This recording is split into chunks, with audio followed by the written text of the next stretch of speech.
Nice one, Oda! Kaya namin ito. Nakascore na naman siya. Ganadong-ganado si Oda sa larong ito ah. Oo nga. Kaso naman, nasa naman na kaya yung honey meeting yun? Mga kasama, tambakan natin sila para sumali si Maki at yung ibang regular. Oo! Oda, kami na ang bahala sa depensa. Tumira ka ng tumira para tumaas ang score natin. Maliwanag? Oo, Captain.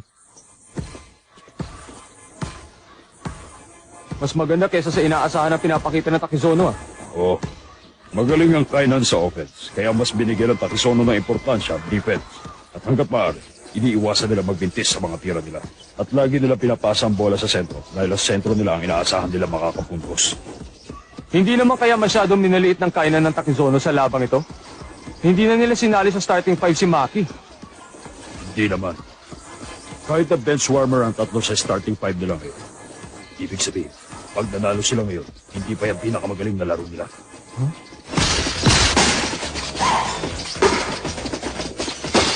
Fast break, bilis!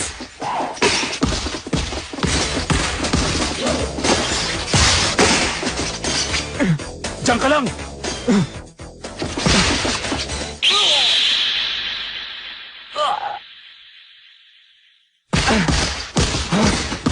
Okay, tayo naman!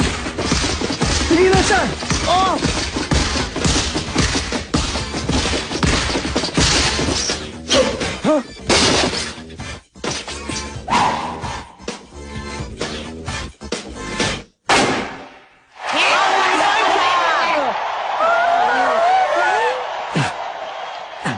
Maasahan ka talaga, Jin!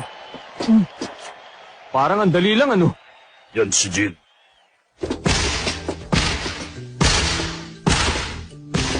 Isang tira lang yun.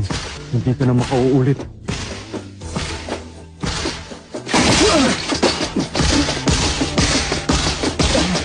Hinila kita! Punto!